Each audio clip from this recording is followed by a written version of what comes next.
വഖഫ് board judicial sitting Kozhikode നടക്കും. സാമ്പത്തിക വിനിയോഗമോ നയപരമായ തീരുമാനങ്ങളോ എടുക്കാൻ പാടില്ലെന്ന ഹൈക്കോടതി ഉത്തരവ് നിലനിൽക്കെയാണ് യോഗം. വഖഫ് ബോർഡ് അംഗങ്ങൾ യോഗത്തിൽ പങ്കെടുക്കുമെന്നാണ് വിവരം. ശിവദാസ് കന്മനം വിശദാംശങ്ങൾ നൽകും. ശിവദാസ്, എപ്പോഴാണ് ഈ യോഗം നടക്കുക? പ്രത്യേകിച്ച് വഖഫുമായി ബന്ധപ്പെട്ട വലിയ വിവാദങ്ങൾ കോടതി ഉത്തരവിന്റെയും മറ്റും ഭാഗമായി നിലനിൽക്കുന്ന വേളയിലാണല്ലോ ഈ യോഗം നടക്കുന്നത്. പറയും.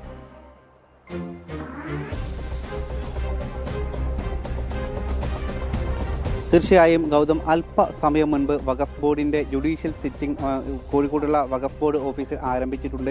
7 മെമ്പർമാരാണ് ഈ വഖഫ് ബോർഡിൽ ഉള്ളത്. ആ 7 മെമ്പർമാരും പങ്കെടുക്കുന്നുണ്ട്. അതോടൊപ്പം തന്നെ വഖഫ് ബോർഡിന് പ്രധാനപ്പെട്ട മറ്റ് ഭാരവാഹികളൊക്കെ തന്നെ ഈ യോഗത്തിൽ പങ്കെടുക്കുന്നുണ്ട്. അതായത് നിലവിൽ ഈ യോഗം നടക്കുന്നത് ഒരു സ്വാഭാവിക നടപടി എന്നാണ് വഖഫ് ബോർഡ് അംഗങ്ങൾ പറയുന്നത്. കാരണം നിലവിൽ ഹൈക്കോടതിയുടെ ചില ഉത്തരവുകൾ നിലനിൽക്കുന്നുണ്ട്.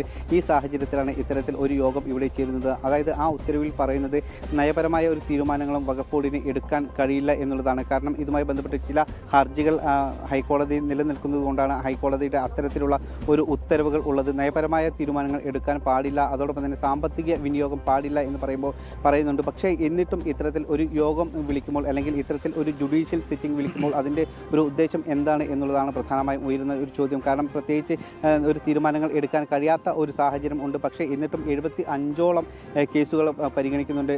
മലബാറിലെ വിവിധ ജില്ലകളിൽ നിന്നടക്കമുള്ള ആളുകൾ ഇവിടേക്ക് എത്തിയിട്ടുണ്ട്. ഈ കേസുമായി ബന്ധപ്പെട്ടുള്ള ആളുകളാണ് എത്തിയിട്ടുള്ളത്. പക്ഷേ കൃത്യമായി ഇങ്ങനെ ഒരു യോഗം ചേരുമ്പോഴും കൃത്യമായ ഒരു തീരുമാനങ്ങൾ എടുക്കാൻ കഴിയാത്ത ഒരു സാഹചര്യം നിലനിൽക്കുന്നുണ്ട്. കാരണം ഹൈക്കോടതിയുടെ അത്തരത്തിലുള്ള ഒരു ഉത്തരവാണ് നിലവിൽ ഉള്ളത്.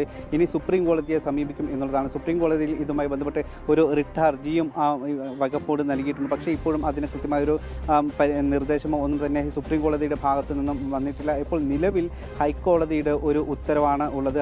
ഇത്തരത്തിൽ ഒരു തീരുമാനങ്ങൾ എടുക്കാനുള്ള ഒരു അനുമതി ഇപ്പോൾ വഖഫ് ബോർഡ് അംഗങ്ങൾക്കില്ല. ഇനി ഏതെങ്കിലും തരത്തിലുള്ള തീരുമാനങ്ങൾ എടുക്കണമെങ്കിൽ അത് ജോയിന്റ് സെക്രട്ടറിയുടെ അനുമതിയോടെ കൂടി മാത്രമേ അവർക്ക് കഴിയൂ. പക്ഷേ വഖഫ് ബോർഡിന്റെ ജുഡീഷ്യൽ സിറ്റിംഗ് യോഗം ഇന്നിപ്പോൾ കോഴിക്കോട് ആരംഭിച്ചിരിക്കുകയാണ്. ശിവദാസ് കന്മനമാണ് വിശദാംശങ്ങൾ നൽകിയത്.